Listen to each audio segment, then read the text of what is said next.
आजच्या ब्लॉग मध्ये माझ्या आजीनं तिच्या काळामध्ये पाठ केलेलं गाणं तुम्हाला ऐकू घालणार आहे। तर जय महाराष्ट्र मित्रांनो आणि त्यांच्या मैत्रिणींनो, तुमचं स्वागत आहे आपल्या 100 दिवस 100 मिनी ब्लॉगच्या 29व्या दिवशी। तुमच्या घरी दर रविवारचा प्लॅन इडली आणि डोसाचा असेल, पण आमच्या घरी भाकर आणि वरण खावं लागते। पहिलं पोटपूजा, नंतर काम तुझ्या। मग काय आंघोळ केली मस्त एकदम चकाचक। केस विसरलेले नाही म्हणून 1% पण वाट नाही गेले की आंघोळ केली म्हणून। आणि उद्यापासून माझं प्रॅक्टिकल चालू होणार आहे। मग काय थैली काढली, त्याच्यामधलं माझं एक ॲप्रॉन काढलं आणि ॲप्रॉनची हालत तर बघा गाईज। करेक्ट 2 महिना पहिले जेव्हा मला कॉलेजला सुट्ट्या लागल्या होत्या, तेव्हा मी ते ॲप्रॉन धुवून एका थैलीमध्ये ठेवलं होतं आणि तेव्हापासून मी डायरेक्ट ते ॲप्रॉन आता काढत आहे। ॲप्रॉन तर सगळं चोळामोळा झालं, पण ठीक आहे म्हणा। पहिले तर चेक केलं ॲप्रॉनला वास वगैरे लागला का ते, मग काय झटकून एकदा घालून बघा म्हणलं।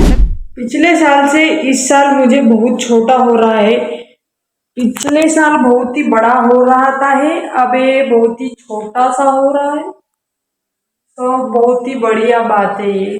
मग ॲप्रॉनची घडी जशी होती तशी करून ठेवली होती आणि तिकडच्या रूम मधून जाऊन आली होती माझी बॅग। आणि हे थैली आहे ॲप्रॉन साठी स्पेशल, कारण की आमच्या आई साहेब जेवढं तेल आमच्या भाजीमध्ये टाकत नाही, त्याच्यावर जास्त तेल तर माझ्या बॅगलाच लागते। मग सेफ्टी म्हणून तर एका थैलीमध्ये ठेवाच लागते ॲप्रॉन। आणि लवकरच 5K कम्प्लीट होणार आहे, तर लवकरात लवकर फॉलो करून घ्या।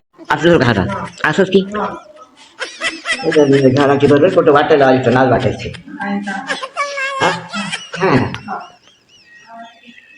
आनंदाची दिपाळी घरी बोलवा वनमाळी, आनंदाची दिपाळी घरी बोलवा वनमाळी, गाली ते मी रांगोळी गोविंद गोविंद, गाली ते मी रांगोळी गोविंद गोविंद, सुंदर माझ्या घरात आत्माय नांदत, सुंदर माझ्या घरात आत्माय नांदत, चंद्र सेवेदारात गोविंद गोविंद, चंद्र सेवेदारात गोविंद गोविंद।